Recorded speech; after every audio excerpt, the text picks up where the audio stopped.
बिस्मिल्लाहिर्रहमानिर्रहीम, अस्सलाम वालेकुम। नाज़ अमेरिका आपके साथ और एक और नई सुबह का आगाज़ मुस्कुराती सुबह में।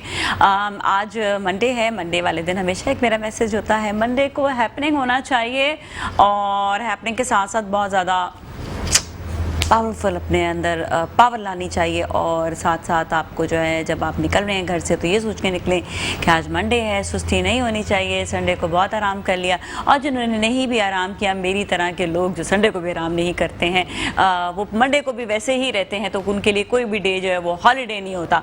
तो बस हॉलीडे का ना सोचें और ये सोचें कि मंडे वाले दिन ड्यूटी जो होती है वो, संडे वाले दिन ड्यूटी जो होती है वो फैमिली की होती है, और मंडे वाले दिन फिर दोबारा काम पर जाना होता है। तो वो सुस्तियाँ नहीं दिखाएं, बल्कि आपने बहुत ज़्यादा एक्टिव होकर बाहर जाना है और ख़वातीन ने भी एक्टिव होकर काम करना है। संडे वाले दिन आपने बहुत बिरयानियाँ बना ली हैं, बट अब मंडे वाले दिन आपने जो है ये नहीं सोचें कि जी संडे वाले दिन बड़ा मेहनत वाला काम हो गया, आज जो बस ऐसे ही कोई खाना बना लो। नहीं, आज के दिन भी अच्छा खाना बनाना है, क्योंकि अच्छे खाने जो हैं वो खाकर ही सब घर वाले खुश रहते हैं।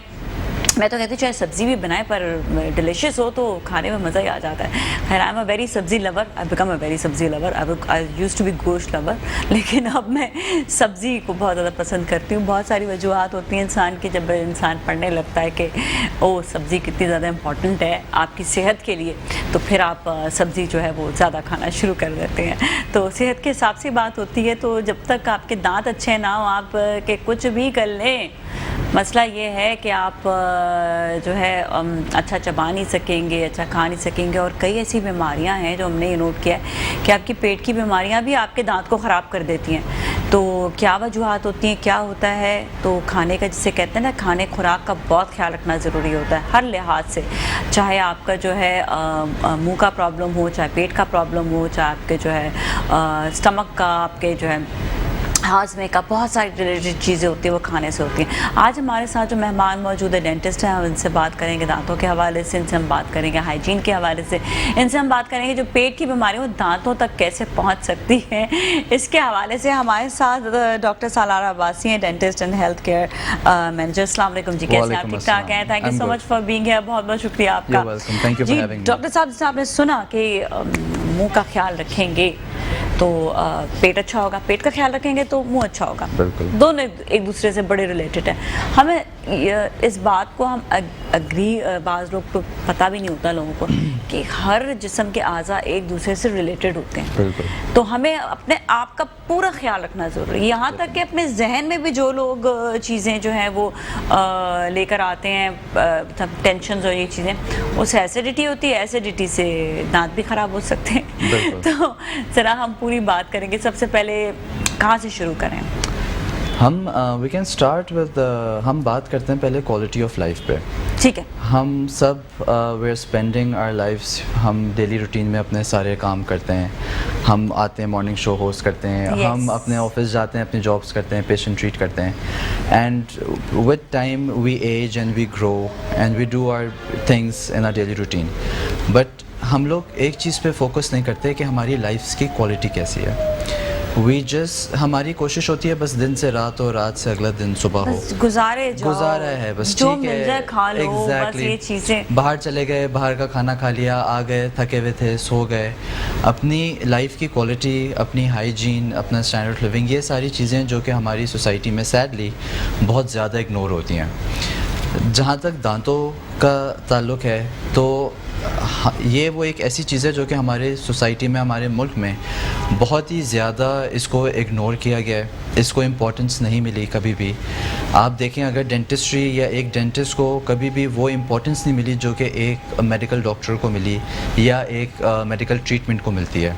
लोग तब तक डेंटिस्ट के पास नहीं जाते जब तक उनको कोई बहुत ज़्यादा तकलीफ़ नहीं हो या उनकी बर्दाश्त से बाहर हो जाए, उनको बिल्कुल उनसे खाया पिया ना जाए, मुंह में स्वेलिंग आ जाए, उससे पहले वो डेंटिस्ट के पास नहीं जाते, which is very wrong. Quality of life में बहुत सारी चीज़ें आती हैं। आप किसी से मिलते हैं, आपकी the first thing that somebody else notices are your teeth, are your mouth. आप खुल के अगर हंस नहीं सकेंगे, आप किसी से कॉन्फिडेंस से बात नहीं कर सकेंगे, so what is the quality of your life?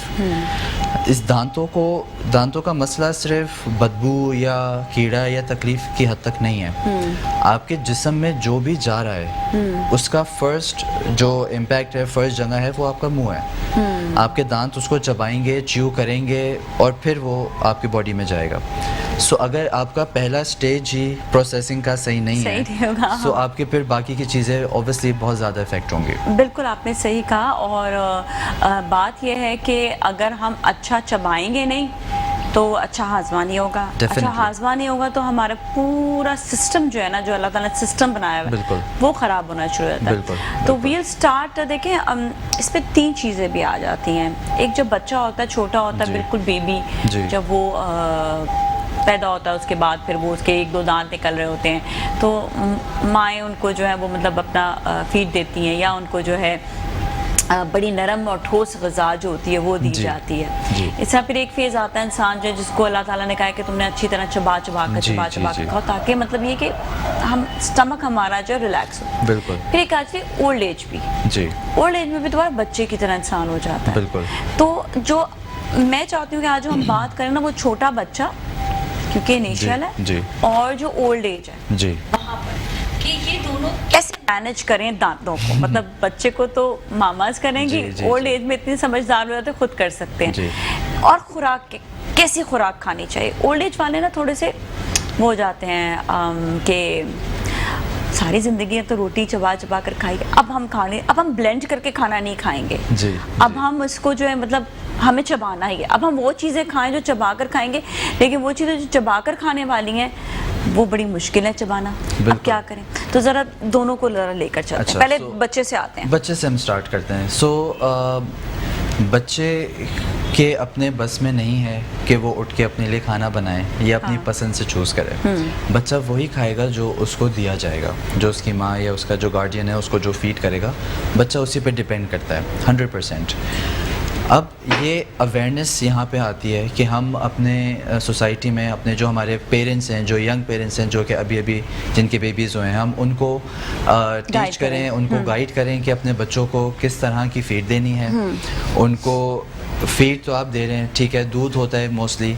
अब मैं आपको एक हैबिट बताऊं जो कि बहुत कॉमन है प्रैक्टिस, के बच्चा को मुंह में बॉटल देते हैं दूध की जिसके अंदर शुगर कंटेंट होता है, और वो बॉटल मुंह में उसके होती है और वो सो जाता है। अब पूरी रात उसके जो मुंह का अंदर जो है वो बहुत शुगर होती है, जिसकी वजह से उसके दांत बहुत स्पीड से बहुत जल्दी इफेक्ट होते हैं। अच्छा, माँ शुगर देती क्यों, मुझे समझ नहीं आता। ये प्रैक्टिसेस हैं हमारे कल्चर की, सोसाइटी के। Plus necessary it's not 100%। देखें, डाइट हमेशा बैलेंस होनी चाहिए। वो बच्चा हो या वो एडल्ट हो, डाइट बैलेंस होनी चाहिए।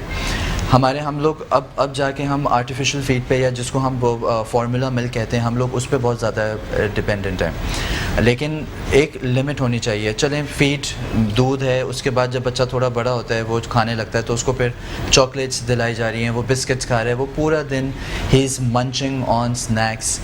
अब आर्टिफिशियल और ग़िज़ा पे ना पूरा यस तो ये बाहर के खानों पे और स्नैक्स पे, इन चीज़ों पे बहुत डिपेंडेंट होते हैं बच्चे। फ्लेवर्ड जूस पी रहे हैं, ड्रिंक्स पी रहे हैं, इसके अंदर हाई शुगर कंटेंट होता है। केरीज़ की जो बेसिक कॉज होता है वो सबसे ज़्यादा जो है वो शुगर है, बिकॉज केरीज़ इटसेल्फ एक बैक्टीरियल इन्फेक्शन है। बैक्टीरिया उस शुगर को फर्मेंट करके एसिड बनाता है, जिससे आपका दांत डिके होता है। सो ये शुगर कंटेंट को रिड्यूस करना, भले वो बच्चा हो या वो एडल्ट हो या वो बड़ी एज के आदमी हो, ये शुगर कंटेंट कम करना हमारे लिए बहुत ज़रूरी है। ये अवेयरनेस है जो कि लोगों को नहीं पता होता।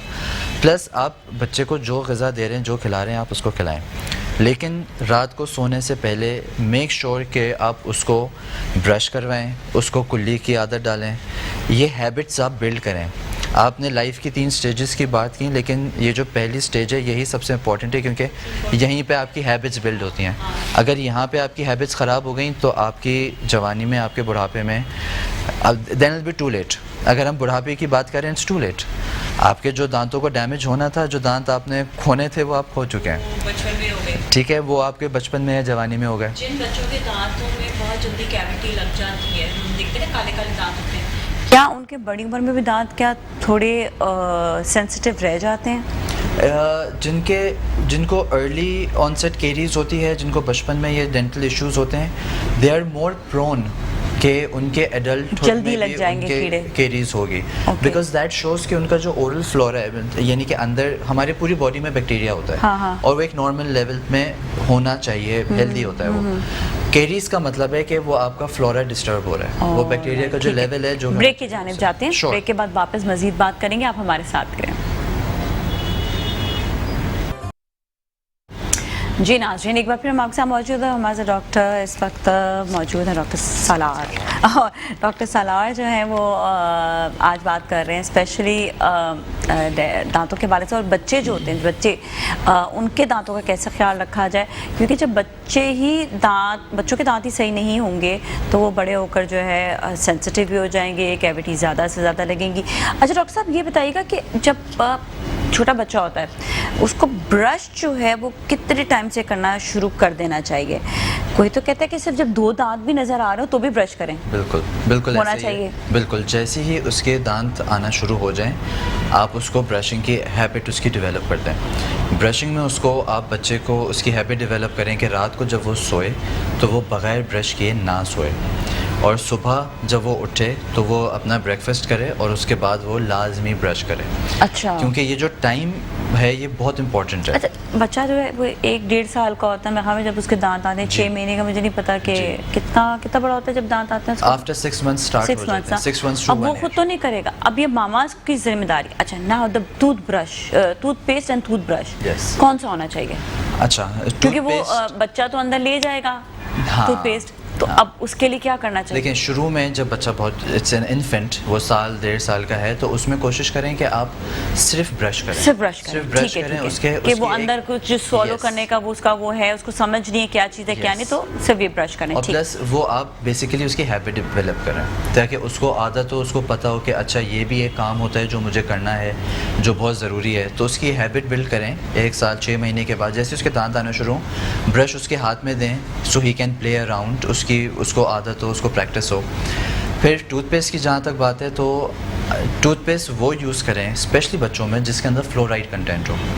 ये फ्लोराइड आपके दांतों में जो कैविटीज़ होती हैं या जो वो बैक्टीरिया होता है उसको लेवल उसका मेंटेन करने में या केरीज़ को रोकने में बहुत इफ़ेक्टिव होता है। फ्लोराइड बेसिकली आयंस होते हैं, आपके जो मुंह के अंदर एसिडिक एनवायरनमेंट क्रिएट होता है उस बैक्टीरिया की वजह से फ्लोराइड उसको न्यूट्रलाइज करता है, ठीक है। और प्लस दांत की जो सरफेस है या लेयर्स हैं फ्लोराइड उनको भी रीइंफोर्स करता है। So a toothpaste with fluoride is very important. अच्छा, ठीक है। अच्छा, ये वाले एक हो गया। सेकेंडली ये कि अब जो खाने पीने की चीज़ें आपने कहा कि शुगरी जो चीज़ें हैं Yes. वो ना दें बच्चों को, और अगर दें तो फ़ौरन से कुली करा लें या ब्रश बिल्कुल। करा लें, क्या करें? बिल्कुल, आप देखें अगर दिन में दोपहर में बच्चा कहीं बाहर है, स्कूल में है या वो घर में है, तो वो भी प्रैक्टिकली पॉसिबल नहीं है कि वो दिन में 3, 4, 5 दफ़ा ब्रश करे।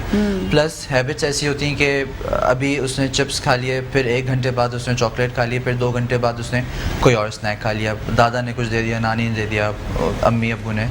तो ये जो टाइम ड्यूरेशन है ना पूरा दिन ये चलता रहता है, दैट इज़ फाइन। 2 टाइम बहुत क्रूशल है, एक सोने से पहले और एक सुबह उठ के नाश्ता करे और फिर ब्रश करे। जितनी देर बच्चा रात को सो रहा है उसके दांत साफ हैं, सो दैट मीन्स वो बैक्टीरिया को टाइम नहीं मिल रहा कि वो एसिड प्रोड्यूस करे उसके दांतों में नुकसान करे। अच्छा, सही, ठीक है। अच्छा, अब खाने के लिए जो जिस तरह जो हम कहते हैं ना ठोस ग़िज़ा, तो सिंथेटिक कहते हैं ना दें, बेसिकली उनको जो है जितना वो घर की बनाई हुई चीज़ें मैश करके इस तरह करके दे दें ज़्यादा अच्छा होता है। आर्टिफिशियल कोई भी चीज़ किसी के लिए भी अच्छी नहीं है। जो अल्लाह ने हमें नेचर के थ्रू चीज़ें दी हैं, जो कुदरती चीज़ें हैं, कुदरती ग़िज़ा हैं, वो बेहतरीन है, उनका कोई नेमो बदल नहीं है। आर्टिफिशियल चीज़ें ऑब्वियसली देयर मैन मेड, उसके अंदर केमिकल्स होते हैं, उसके अंदर कलरिंग्स होती हैं, सो ये चीज़ें जितनी ज़्यादा अवॉइड की जाएँ उतनी बेहतर है। उतना अच्छा होता है। हाँ भाई, कि मेरी एक दोस्त की बच्चे हैं, वो जो है ना उनको वो देते हैं सूजी का पूरा वो बना कर देते हैं, दैट इज़ सो गुड। सूजी तो वैसे भी मैंने इसके बारे में जब पढ़ा ना, मैंने कहा वाह, मतलब इतना ज़बरदस्त है कि उसे घी के बगैर बनाया जाए तो आई मेक वैसे घी के बगैर। अच्छा, माशाल्लाह। मैं घी के बगैर हलवा बनाती हूँ और गुड़ के साथ। I don't make with sugar, I don't make with any sort of ghee, That is good. तेल, कुछ नहीं, and that is so healthy. जब मतलब आपको बहुत ज़्यादा ताकत, आप इतना भी खा लो ना जी। तो उसकी कैलोरीज काउंट करो तो कोई खास ज़्यादा होती बिल्कुल। है। आप शुगर में भी अगर आप जो हमारी प्रोसेस शुगर, वाइट शुगर जो वाइट शुगर जो होती है, आप उसको रिप्लेस करें गुड़ से हाँ गुड़ से या बिल्कुल। ब्राउन शुगर से, दैट्स मच एंड सीरियसली इतना अच्छा टेस्ट होता है। मैंने अभी गुड़ का जैम बनाया है, ओह वाओ, इतना अच्छा जैम बना है। अच्छा मेरी दोस्त को पहले मैंने कहा तुम बना दो, कहती है ख़राब हो गया तो तुम मुझे बुरा भला को, वो जैम्स बनाती है ना वो जो नेचुरल फ्रूट्स के, बट शी यूज शुगर। तो मैंने कहा नहीं यार मुझे शुगर नहीं खानी बस किसी भी तरीके से। अम्मा ने हमें शुरू से शुगर के से ना बहुत दूर रखा हुआ बहुत था। अच्छा किया, बहुत अच्छा। तो मैंने बनाया अभी strawberry jam oh nice, without sugar, in gur, wow. और इतना डिलिशियस वो बना है। कमर्शियल कब कर रही हैं आप? आई विश कि मैं उसको इंशाल्लाह मैं यूट्यूब पर या उस पर मैं अपलोड कर दूंगी कि That's great. कम से कम लोगों को फ़ायदा हासिल हो उससे ना। डेफिनेटली। मतलब ये कि आपको एक चीज़, गुड़ जो है नेचुरल चीज़ है ना, जी। आप उसे खाते भी तो आपका शुगर आपको बैलेंस मिल Yes, जाता है, yes. और आपको एक टेस्ट भी अच्छा मिल जाता है fruits नेचुरल का। चीज़ें कभी भी आपको नुकसान नहीं देंगी, Exactly. प्रोवाइडेड कि आप उसको एक नॉर्मल क्वांटिटी में खा रहे देखिए हैं। कोई भी excess में- चीज़ एक्सेस में होगी तो वो अच्छी नहीं होगी। बिल्कुल। तो ये बड़ी इंपॉर्टेंट चीज़ें होती हैं हमारी लाइफ में, जो हमें जो है देखना ज़रूरी है। Definitely. अच्छा अब हम आते हैं थोड़े बुजुर्गों की जाने, दिस जी। Is very very important. उनका ये होता है कि दांत दिन ब दिन ख़राब हो रहे होते हैं, कुछ के साथ ये प्रॉब्लम होता है कि वो अपने दांतों को, जाहिर बात है हड्डी कमज़ोर हो जाती है, अब वो दांत लगा नहीं सकते नए वाले। बिल्कुल। उनके लिए क्या करना चाहिए? वो उनके जो दांत रह गए हैं उनको वो कैसे मैनेज करें, which is very important. Yes. उनको अपने मसूड़ों का कैसे ख्याल, क्योंकि अब मसूड़ वो ये समझते हैं दांत नहीं है तो मसूड़ों का ख्याल रखने की क्या ज़रूरत है। तो प्लीज़ इस हवाले से ज़रूर बताइएगा। अच्छा, हमारे जो एल्डरली पॉपुलेशन है जिनके दांतों के इश्यूज हैं, नंबर सबसे कॉमन होता है कि दांत नहीं होते। होता यह है कि एक विशियस साइकिल है, दांत नहीं है तो वो खा नहीं पाते, खाते नहीं है तो वो और वीक होते हैं, फिर और वीक होते हैं तो उनके दांत भी और वीक होते हैं। सो वो एक विशियस साइकिल होती है। फोकस ये होना चाहिए कि उनके जो खाने पीने की हैबिट्स हैं, रूटीन्स हैं, वो किसी भी तरीके से डिस्टर्ब ना हो। उनको जो ग़िज़ा ज़रूरी है वो पूरी तरीके से मिले। ठीक है। अगर किसी के मुंह में बिल्कुल भी दांत नहीं है और उनकी एज भी काफ़ी ज़्यादा है तो आप उनको सप्लीमेंट्स की तरफ ला सकें। ठीक है। अगर आप सप्लीमेंट्स का भी एक मसला होता है कि कोई हार्ट पेशेंट है या जो है उसको कोई और बीमारी, तो बहुत ज़्यादा वो सप्लीमेंट्स भी नहीं खा सकते, ऑलरेडी Yes. बहुत टैबलेट्स ले रहे जैसे हो। हमारे पास आप ऑब्वियसली इसके अंदर हमारे कंसल्टेंट्स, हमारे डॉक्टर्स जो हैं वो इन्वॉल्व होते हैं। आप खुद से तो नहीं वो कर सकते हैं। हाँ। आप डॉक्टर के पास जाएं। खाने का लिए बताएं कि खाने में क्या करें। वो खाने में अगर क्या देखें, ब्लेंडेड खाना खा सकते हैं? ब्लेंड बिल्कुल करके? बिल्कुल बिल्कुल भाई वो या बताएं बिल्कुल। ये साइकोलॉजिकली उनको जो है ना, आपको उनको सबसे इम्पॉर्टेंट और सबसे जो मुश्किल चीज़ होती है ना, वो ऐसे बड़ी उम्र के लोगों में उनको साइकोलॉजिकली सेटिस्फाई करना होता है। आप उनको ब्लेंडेड खाना दे तो देंगे, लेकिन वो जो एक फ़ील होती है चबाने की, निवाले की, मुंह में मैं खा रहा हूँ, रोटी खा रहा हूँ, सालन खा रहा हूँ, वो जब तक नहीं आती तो उनका दिमाग उनको प्रोसेस नहीं करता कि नहीं हमने कुछ खाया है। प्लस आप उनकी क्वालिटी ऑफ लाइफ को इम्प्रूव करें। आप अगर किसी के मुंह में दांत नहीं है, there are multiple options. For example complete dentures हैं जिसको बत्तीसी बोलते हैं, आप वो उनके लिए बनवा सकते हैं जिससे वो च्यू कर सकते हैं। It's not as good as natural teeth but it works, उससे वो चबाने के काबिल हो सकते हैं, थोड़ा बहुत चबा सकते हैं। यस। फिर इसके बाद इम्प्लांट्स, आजकल इम्प्लांट्स बहुत कॉमन है।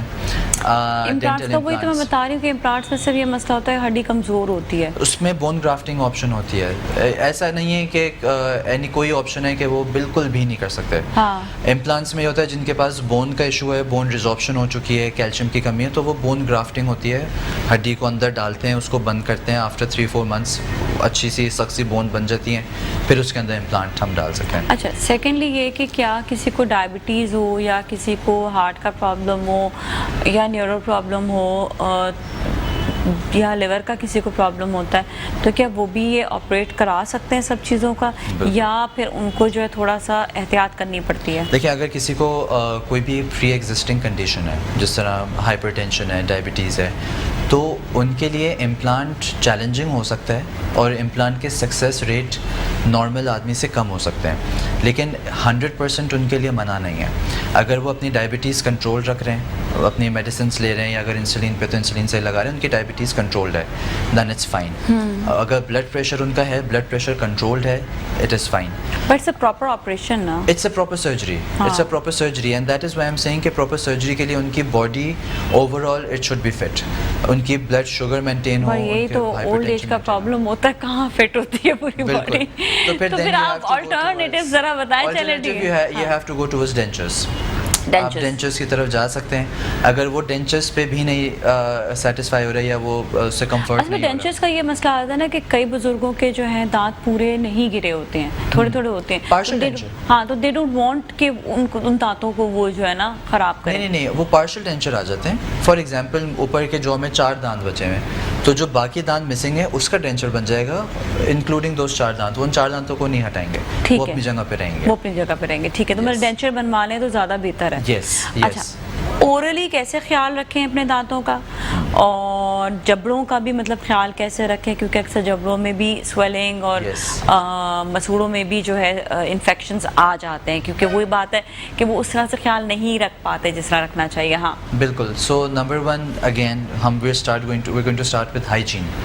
हाइजीन बहुत इंपॉर्टेंट है। वो कुछ भी खा रहे हैं, कुछ भी पी रहे हैं, ब्लेंडेड फूड है या कुछ भी है, उसके बाद उनका रिंस करना बहुत ज़रूरी है। रिंस नॉर्मल पानी से करें? नॉर्मल पानी से, मतलब कुल्ली कर लें, नॉर्मल पानी कुल्ली कर लें, वो मुंह में पानी लेके कुल्ली कर लें। जब भी खा रहे हैं पी रहे हैं उसके बाद अच्छे से कुल्ली कर लें, दैट इज़ फाइन। अच्छा, कुल्ली कहते हैं ज़रा अच्छे तरीके से करनी चाहिए। बिल्कुल। अब जैसे अगर हम अपनी बात करें, हमारे तो दांत हैं अभी, दांतों के बीच में नेचुरल स्पेसेस होती हैं, गैप्स होते हैं। हमारे यूजुअली हमारे ब्रश उन स्पेसेस में नहीं जाते हैं।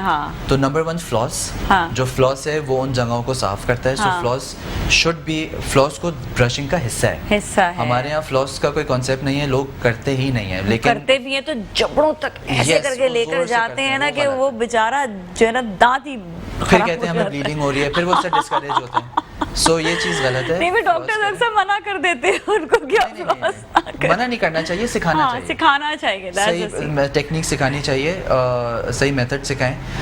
प्लस ब्रशिंग का हिस्सा है फ्लॉस। सो फ्लॉसिंग करें। फिर कुल्ली से क्या होता है, पानी का जब प्रेशर जाता है तो वो स्पेसेस में से जो आपका खाना फंसा हुआ है वो क्लीन होता है। हमारे यहाँ जो बैड ब्रेथ की अगर हम बात करें कि मुंह से जो हमारी बदबू आती है अक्सर लोगों के, उसकी कॉज ही ये होती है कि वो ब्रशिंग अपनी या तो करते नहीं है या सही से नहीं करते। क्योंकि जब खाना मुंह में जमा होगा दांतों के बीच में और बैक्टीरिया उसको डिके करेगा, उसको डाइजेस्ट करेगा, तो वो बैड सल्फ़र जिसको बोलते हैं, सल्फ़र गैस प्रोड्यूस होती है, जिसकी वजह से वो ब्रेथ आती है। तो क्या करना चाहिए उसके लिए? ब्रशिंग, फ्लॉसिंग, प्लस आप अपने डेंटिस्ट के पास प्लीज़ रेगुलरली जाएं। Don't wait. कितने दिन बाद जाना चाहिए? आइडियली तो आपको हर 6 मंथ्स बाद या 1 साल बाद डेंटिस्ट के पास विजिट करना चाहिए फॉर योर जनरल चेकअप। आपको कोई पेन नहीं है, आपके मुंह से बदबू नहीं आ रही है, आपको कोई शिकायत नहीं है, मगर आप फिर भी स्टिल आप जाएं। क्योंकि अगर हम केरीज़ की अगर एग्जांपल लें, केरीज़ जब तक बहुत एडवांस स्टेज पे नहीं पहुंच जाती आपको नहीं पता चलता। बताया था कि मैंने कहा क्यों लग जाता है ये जो कैविटी होता है, उन्होंने बताया था कि जब आपका कोई भी ज़रा भी आपका खाने का दांत के अंदर रह जाएगा, and it takes only 4 hours to 5 hours भी कि वो कैविटी बनने का खतरा हो सकता है। इस पे हम अभी बात करते हैं कि दांतों में इतना सा भी अगर कुछ कचरा रह गया तो बस फिर गए। तो रात में आपने जो है इसलिए कहते हैं कि रात का दिन रात आपने दांतों की सफाई करनी है। ब्रेक की जानिब जाएंगे, ब्रेक में वापस मिलेंगे, इस पर बात करते हैं, हमारे साथ ही रहें। जी, आज हम बात कर रहे हैं दांतों के हवाले से। डॉक्टर सालाना हमारे साथ हैं और बड़ी अच्छी गुफ्तगू चल रही है। स्पेशली आज हम बात करें ओल्ड एज के हवाले से, जिनके जो ओल्ड एज हो जाते हैं, जिनके दांतों पे बड़ा मसलो मसाइल होता है। आई थिंक वो सबसे ज़्यादा डॉक्टर साहब सफ़र कर रहे होते हैं, जिनके जो है ज़रा एज में जाकर जो है दांत ज़रा ख़राब होने लगते हैं। लेकिन ये है कि शुरू से अगर ख्याल रखते हैं ना तो थोड़ा बहुत कहते हैं कि बच जाता है। थोड़ा बहुत नहीं, काफ़ी बच जाता है। काफ़ी ज़्यादा बच जाता है। आप अपने दांतों को 100% बचा सकते हैं अगर आप अपनी लाइफ में अर्ली एजेस में अपनी हैबिट्स अच्छी बिल्ड करें, अपने दांतों का अच्छा ख्याल रखें, नेचुरल ग़िज़ा खाएं, आर्टिफिशियल चीज़ों को अवॉइड करें, टाइमली अपने दांतों को जो है ना आप चेकअप करवाते रहें। हर खाने के बाद कुल्ली करना ज़रूरी होता है? बिल्कुल। ठीक है। ब्रशिंग करें या कुल्ली करें? इट डिपेंड्स, आपके पास अगर आप कहीं बाहर हैं, आप ब्रश नहीं कर सकते तो आप कुल्ली कर लें। हाँ। अगर आप घर पे हैं, आपके पास फैसिलिटी है, तो आप डेफिनेटली हल्का सा ब्रश कर हल्का सा लें, ब्रश कोई करें, हर्ज हाँ। नहीं है। मतलब कि हर दफ़ा आप पेस्ट ना लगाएं, पर ब्रशिंग हल्की सी बिल्कुल, आप कर लें, और बिल्कुल। कुल्ली ज़रूर करें, क्योंकि आपने कहा कुल्ली जो है वो दांतों के अंदर जहाँ पर भी अगर बिल्कुल। कोई ज़र्रा भी रह जाएगा, हम ज़र्रे पे बात कर रहे थे कि हाँ। आपने कहा 4 घंटे नहीं लगते, 4 घंटे नहीं लगते बेसिकली। अब अगर मैं आपसे प्लाक और कैलकुलस, जिसको टार्टर बोलते हैं, मैं इसके हवाले से बात करूं, तो हम जब खाना खाते हैं, हमारे जो पार्टिकल्स होते हैं खाने के, वो सॉफ्ट होते हैं और वो गम्स के मार्जिन्स पे, दांतों के बीच में वो फंस जाते हैं। आफ्टर अराउंड 48 to 72 आवर्स वो कैल्सिफाई होके वो सख्त पत्थर की तरह बन जाते हैं, जिसको हम टार्टर या कैलकुलस बोलते हैं। फिर वो आपकी नॉर्मल ब्रशिंग से या कुल्ली से या फ्लॉसिंग से नहीं हटेगा। Then you have to go to a dentist, get your scaling done. Scaling, polishing, scaling हम जिसको बोलते हैं, ये दांतों की सफाई का एक प्रोसीजर है। ये एक बहुत ही रूटीन का प्रोसीजर है जो कि हम सबको साल में एक दफ़ा करवाना चाहिए। मुझे कहते हैं स्केलिंग से जो आपके दांत सेंसिटिव हो जाते हैं, ये सारी मिसकंसेप्शंस हैं, ये कुछ भी नहीं होता। हाँ। जो स्केलर मशीन जो होती है, जिससे हम स्केलिंग करते हैं, जो हाँ। टिप होती है, वो basically it works by vibrating. वो वाइब्रेट करती है, 1 मिनट में हज़ारों दफ़ा वो वाइब्रेट करती है। वो वाइब्रेशन से जो आपका टार्टर होता है, कैलकुलस होता है, या दांतों के स्टेन्स होते हैं, उसको रिमूव करती है। ठीक है। उसके अंदर कोई ऐसी चीज़ नहीं होती जिससे वो आपके दांत की सरफेस को रिमूव करे या दांत को नुकसान पहुंचाए। कुछ लोगों में डेवलपमेंटली ये होता है कि उनके दांत कमज़ोर होते हैं, जिसको हम फ्लोरोसिस बोलते हैं, या और कंडीशंस होती हैं जिन लोगों में कैल्शियम की कमी होती है, उनके दांत वीक होते हैं, but that's a very rare condition. उन लोगों में स्केलिंग जो है वो थोड़ी एहतियात से करवानी चाहिए उन लोगों को। अदरवाइज़ नॉर्मली हम सबको साल में एक दफ़ा करवानी चाहिए लाजमी। ठीक है। अच्छा, अब हम बैक टू ओल्ड एज हम दोबारा से आते हैं, और उनके जो है उनको किस तरह से अपना ब्रशिंग करनी चाहिए, कौन सा ब्रश यूज़ करना चाहिए, कौन सा पेस्ट, और क्या वो भी जो है गार्गल के लिए कोई क्या यूज़ कर सकते हैं, माउथ वॉश वगैरह? अच्छा, ओल्ड एज में कि अगर हम स्पेसिफिकली बात करें, इधर I would like to comment on one thing कि हमारे यहाँ ओल्ड एज में दांतों की मैनेजमेंट से ज़्यादा ओल्ड एज की मैनेजमेंट ज़रूरी है। दांत ठीक है, एक चैलेंज होते हैं, किसी के हैं, किसी के नहीं है, किसी के कमज़ोर हैं, लेकिन ओल्ड एज में कहते हैं ना, इंसान वापस से बच्चा बन जाता है। हाँ। तो उनको उसी तरह ट्रीट करें, उनके साथ कोई ज़ोर ज़बरदस्ती नहीं करें, ठीक है, उनकी नीड आइडेंटिफाई करें, उनको उनके कंफर्ट जोन में रहने दें।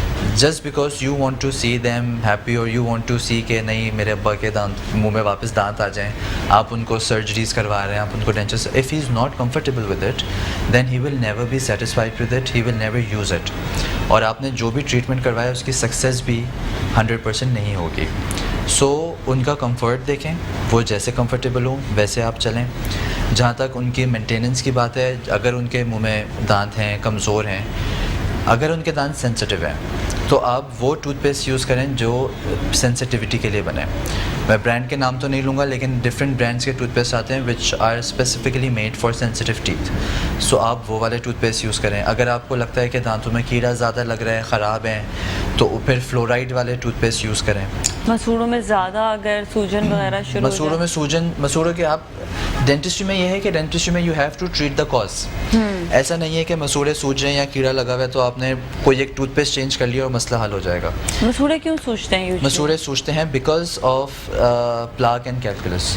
जो खाना फंसा हुआ है वो गम्स को स्वेल करता है, इरिटेट कर रहा है गम्स को, खाना है वो गम्स को इरिटेट कर रहा है, इरिटेट होंगे तो स्वेल होंगे। तो आई थिंक जाकर एक दफ़ा फिर वो स्केलिंग या वो करवा लें, सफाई करा लें जाकर, तो सही हो जाएगा 100%। लेकिन एक दफ़ा सफाई से नहीं होता, उसके बाद उसको मेंटेन भी मेंटेन तो ज़रूरी है। बिल्कुल, लोग सफाई करवाते हैं, हर साल कराते हैं, लेकिन वो फॉर ग्रांटेड लेते हैं कि क्या ज़रूरत है, जाएंगे डेंटिस्ट के पास करवा लेंगे हम सफाई।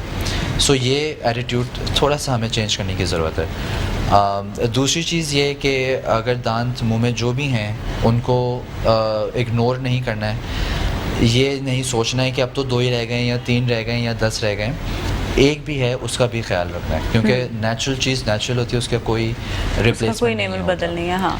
प्लस हमारे एल्डरली पॉपुलेशन में एक बहुत कॉमन प्रॉब्लम है डाइट की। दांतों का डायरेक्ट इफेक्ट होता है आपकी डाइट से। तो बॉडी में विटामिन डी, दांतों के लिए विटामिन डी बहुत ज़रूरी है।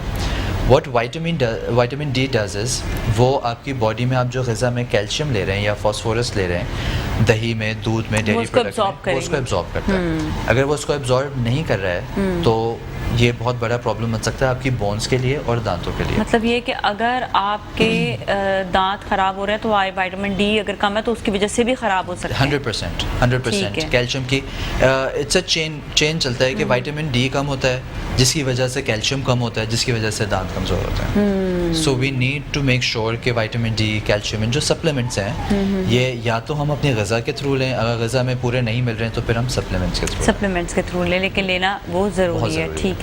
वैसे तो ये कि धूप में बैठ जाएं, अगर मैं वो कह रही हूँ चाहे कोई भी हो, कहते हैं ना सन बाथ ज़रूर लेना चाहिए, लेकिन लोग यहाँ पर जो है वो चले जो बाहर निकलते हैं उनके लिए तो ठीक है, लेकिन जो ख़वातीन घर पर होती हैं उनको चाहिए थोड़ा सा सूरज जो है ना वो ज़रूर लें। बिल्कुल, suraj is the best source to make vitamin D. इसके अलावा हमारे यहाँ जो डेयरी प्रोडक्ट्स हैं, दूध है, दही में विटामिन होता है काफ़ी, विटामिन डी, तो इन चीज़ों का इस्तेमाल अपनी डेली ग़िज़ा में करें। बल्कि जब मेरी दोस्त जर्मनी से भी आई है तो कहती है मैंने तो 2 महीने से सूरज नहीं देखा। वहाँ कहती है यहाँ पर आई हूँ तो इतना अच्छा लग रहा है, सूरज ही सूरज नज़र आ रहा है और कहती है मुझे बड़ा अच्छा फील हो रहा है। कहती है ये भी एक नेमत है। तो हमें तो पाकिस्तानियों को बड़ा जो है ना अल्लाह ताला का शुक्र अदा करना चाहिए कि हमें सूरज बड़े अच्छे मिकदार पे मिलता है। 100% और स्पेशली जो अर्ली मॉर्निंग सनराइज जो सूरज की रोशनी होती है वो सबसे ज़्यादा बेनिफिशियल होती है। बस जल्दी सो जाएं, जल्दी उठ जाएं तो आपकी ज़िंदगी जो है वो अच्छी हो जाएगी। लाइफस्टाइल हमें जो है ना वो वाली बात है कि चेंज करने की। We should not go against nature. हाँ, when you fight nature, nature fights back. हाँ, सो आप अल्लाह ने हमें इंसान की बॉडी को ऐसे बनाए कि वो सूरज के साथ उठे, सूरज के साथ निकले, अपने काम करे और सूरज के साथ वापस आए। हमारी जो ये रात को देर तक जागने की और एक सिटी लाइफ है, सोशलाइजिंग करते हैं, हमारी हैबिट्स ऐसी डेवलप हुई हैं, ये आपकी हेल्थ को ओवरऑल इफ़ेक्ट करती हैं। 100% ओवरऑल और इफ़ेक्ट करेगी। सही बात है। तो हमें अपने आप को थोड़ा सा बेहतर करना चाहिए, हमें अपनी लाइफस्टाइल को बेहतर करना चाहिए। बस ये बात यही आ जाती है कि हमने बहुत सी चीज़ों में अपने आप को चेंज कर लिया है। हम मुँह की ग़िज़ा को इतना पसंद करने लग गए हैं। जिस तरह अब बात ये आती है कि जब आप बहुत ज़्यादा मसाले वाली चीज़ें खा रहे हैं, तेल वाली चीज़ें खा रहे हैं, एसिडिटी हो रही है, उसका इफ़ेक्ट भी मैंने सुना है कि दांतों पे बहुत ज़्यादा पड़ता है। बिल्कुल, लाइक आई सेड कि जो आपकी ग़िज़ा होती है वो बहुत मैटर करती है। काफ़ी लोगों को बैड ब्रेथ की शिकायत होती है कि मुंह से बदबू आती है हमारे, जिसको हैलिटोसिस बोलते हैं। बैड ब्रेथ की मल्टीपल कॉजेज़ होती हैं। एक उसकी जो बहुत बड़ी कॉज़ है वो हमारी ग़िज़ा है। अगर हम अपनी ग़िज़ा में गार्लिक, लहसुन, अदरक हमारे खानों में होते हैं, हमारे खानों में मसाले बहुत होते हैं, ऑयल्स बहुत होते हैं, ये चीज़ें डायरेक्टली एंड इनडायरेक्टली, एक तो आपने खाया, मुंह में वो रह गई, कहीं पे उसकी स्मेल आ रही है, फिर जब वो अंदर जाती हैं पेट में, उनको स्टमक डाइजेस्ट करता है। गैस्ट्रिक रिफ्लक्स एक कॉमन कॉज है बैड ब्रेथ का। वो जो एसिड हमारे स्टमक के अंदर एसिड होता है, जब वो वापस ऊपर आता है उससे स्मेल आती है, प्लस वो एसिड आपके दांतों को भी हार्म करता है। So this is one of the cause, but ये बहुत ज़्यादा कॉमन नहीं है, लेकिन है। फिर वो मसाले, वो ऑयल, वो सारी चीज़ें जब हमारी ब्लड में जाती हैं, ब्लड में जब वो ब्लड लंग में आता है तो जिस तरह कार्बन डाइऑक्साइड निकलती है वैसी और गैसेस भी निकलती हैं, वो भी एक बैड ब्रेथ का कॉज है। This is very in depth जाके जो कि लोगों को इतना ना पता होती है, अच्छा लग रहा है सुनकर, समझ आ रहा है कि कुछ ये भी कोई चीज़ है। हाँ, सो पीपल यूजुअली लोग इन चीज़ों को मानते नहीं हैं, लोग इन चीज़ों को एक्सेप्ट नहीं करते, लेकिन ये होती हैं। रिसर्चेस हुई हैं इन चीज़ों पे, गार्लिक हो गई, अनियन हो गई, ये सारी चीज़ें हैं। तो ये तो हमारी इस्लाम में भी है कि आप मस्जिद जाएं तो उससे पहले आप ये लहसुन, अदरक या प्याज, ये चीज़ें खा के ना जाएं क्योंकि स्मेल आती है, दूसरे डिस्टर्ब होते हैं। आप अच्छा, इसमें अलमिया ये है कि जिसके मुंह से बदबू आ रही होगी उसको शायद पता नहीं चल रहा होगा, क्योंकि उसका अपना मुंह है, उसको उस स्मेल की उसकी आदत हो गई है। ये ब्रेथ कहते हैं ना कि अपने हाथ को करके आप चेक कर सकते हैं, लेकिन जिनके बहुत सिवियर केसेस होते हैं ना उनको नहीं एहसास होता। अब आप कोई आदमी अगर पान खाता है या गुटखा खाता है या इस तरह की कोई भी चीज़ खाता है, अगर आप उसको बोलेंगे मुंह पे हाथ रख के, वो क्या बोलेगा? उसको तो नहीं आएंगे, he won't be able to tell the difference. So अगर आप दूसरों का रिएक्शन देखें, अगर कोई आपसे बात करते हुए अपना इधर उधर हो रहा है, मुंह पे हाथ रख रहा है, दूर हो रहा है, इवन आपका पार्टनर है, आपकी फैमिली है, तो you're not just creating problems for yourself but you're being uncomfortable for them as well. Yes so आपको अपने लिए तो करना ही है, लेकिन दूसरों के लिए आप इस तरह Comfort zone ज़रूर उनका है, कंफर्ट जोन हाँ। ख़राब नहीं करें आप. बिल्कुल। सो ये वो सारी चीज़ें हैं जिनकी वजह से सबसे जो बेसिक कॉज है ना वो है इग्नोरेंस. हमारे यहाँ लोगों को पता भी है लेकिन फिर भी फॉर सम रीज़न वो इस चीज़ को इतनी इंपॉर्टेंस नहीं देते. मुंह दांतों की अपीयरेंस कैसी है, उस पे स्टेन्स हैं, ये सारी चीज़ें, एंड देयर लाइक बस है तो है, क्या करें, ऐसा ही है. उनके पास एक्सेस भी होगा डेंटिस्ट के पास, वो जा भी सकते हैं. हमारे यहाँ तो हर गली में मोहल्ले में डेंटिस्ट हैं अब, लेकिन लोग नहीं उसको सीख करते. मैं आपको एक एग्जांपल दूँ. I worked in one of the largest hospitals in Karachi. तो वहाँ पे मैक्सिलोफेशियल सर्जरी डिपार्टमेंट में हम काम करते थे और हमारे पास सबसे ज़्यादा केसेस कैंसर के जो आते थे, ओरल कैंसर के, वो उन लोगों के थे जो कि पान और गुटखे खाते थे, और उसकी वजह से उनको मेजर सर्जरी से गुजरना पड़ता था जिसके अंदर उनके हम पूरे मैंडिबल जॉज अच्छा, को इतना लोगों को resect पता करते थे. भी है पर फिर भी वो छोड़ते नहीं है. ये एक नशा है, एक एडिक्शन है. जिस तरह सिगरेट है या जिस तरह कोई भी और नशा होता है, वैसे इसके अंदर एक चीज़ें ऐसी केमिकल्स होते हैं जिससे इंसान उनका एडिक्ट हो जाता है. और इसके अंदर ऐसे भी केमिकल्स होते हैं जो कि जिनको कार्सिनोजेंस बोलते हैं, जिनसे कैंसर होता है. सो सिर्फ गवर्नमेंट तो कर देगी बैन, जिस तरह अभी भी आई थिंक ये चीज़ें बैन हैं, इलीगली बिकती हैं. तो सिर्फ गवर्नमेंट या आप उनको ब्लेम नहीं कर सकते कि ये चीज़ें क्यों बिक रही है, इनके ख़िलाफ़ ऑपरेशन क्यों नहीं होता. हमारे लोग, हमारी पॉपुलेशन ऐसी है कि वो बैन भी हो जाएगी तो वो इलीगली छुप छुपा के चीज़ें ख़रीद रहे होंगे. जब मैं हमेशा मतलब लोगों को देखती हूँ, स्पेशली जो लोग पान खाते हैं और जिनके दांत बहुत ख़राब होते हैं, जिस तरह कभी आप किसी कारीगर के पास जाएं या मास्टर के पास, जो टेलर मास्टर होते हैं, वो इतना अजीब सा लग रहा होता है ना उनके मुंह को देख देख कर कि मैं कहती हूँ आपके पास खड़े होने का दिल नहीं कर रहा और आप लोग जो है मतलब इस तरह खा रहे होते हैं. मैंने कहा आप ये देखें कि दूसरा आपका जो काम है उससे दूसरा भी मुतासर हो रहा है. बिल्कुल. और आपका अपना काम मुतासर हो रहा है. बिल्कुल 100%. कई दफ़ा आप उनके दांत ही देखकर भाग जाते हैं. सीरियसली, कोई ऐसा कोई बेच रहा होता है, कोई ऐसा होता है तो आप उनके दांत देखकर भाग जाते हैं. अच्छा, यूजुअली मैंने देखा कराची हाइट्स में ये चीज़ ज़्यादा है. बिल्कुल. But not in other part of the country, लेकिन कराची हाइट्स जो है ना उनमें ये बहुत ज़्यादा है कि आई थिंक एक और ये जहर मैं कहती हूँ खुद खा रहे हैं. इट इज़, ये जहर ही है, ये स्लो पॉइजन है जो कि वो खा रहे हैं. और इसका हमें तो सिर्फ उनका मुंह नज़र आ रहा है, लेकिन उनकी पूरी ओवरऑल बॉडी और हेल्थ पे क्या इफ़ेक्ट्स हो रहे हैं ये तो हमें पता भी नहीं चलता. ये विद टाइम जब उनकी बीमारियां सामने आती हैं, उनको लेटर एजेस में इश्यूज शुरू होते हैं अपनी हेल्थ को लेकर, तो फिर पता चलता है. ठीक है, आप कुछ मैसेज देना चाहेंगे? बिल्कुल, शो का आपके सेगमेंट का वक्त खत्म हो रहा है. ओके, सो मेरा मैसेज यही होगा कि प्लीज़ अपने डेंटिस्ट को विज़िट कीजिए. ये नहीं सोचें कि डेंटिस्ट के पास सिर्फ तभी जाना है जब हमें तकलीफ़ हो, पेन हो. आजकल हमारे पास ऐसी हमारे सिटी में अब सर्विसेज आ गई हैं जो कि आपके घर पे आके डेंटल सर्विसेज प्रोवाइड कर रहे हैं. स्केलिंग, पॉलिशिंग हो गए और बेसिक डेंटल ट्रीटमेंट्स हो गए. अगर आप जा नहीं सकते, आपके घर में कोई ऐसा है जो कि नहीं जा सकता, तो आप उनको घर पे बुला सकते हैं. बट इसको प्लीज़, इसकी जो इम्पोर्टेंस है उसको रियलाइज़ करें. अपने लिए नहीं लेकिन अपनी फैमिली मेम्बर्स के लिए. अगर आपके आसपास कोई है, आपके घर में बच्चा है, ज़ईफ़ है, आपके भाई बहन कोई ऐसा है जो कि अपनी ओरल हेल्थ को लेके इग्नोरेंट है, तो उनको भी आप एजुकेट करें. This is extremely important. This is the first thing जो लोग आपके बारे में देखते हैं, तो इसको इम्पोर्टेंस दें और इग्नोर नहीं करें. Thank you so much. आपका बहुत बहुत शुक्रिया. और नाज़रीन, अब जाएंगे ब्रेक की जाने. ब्रेक के बाद वापस मिलेंगे, कहीं ना जाएगा.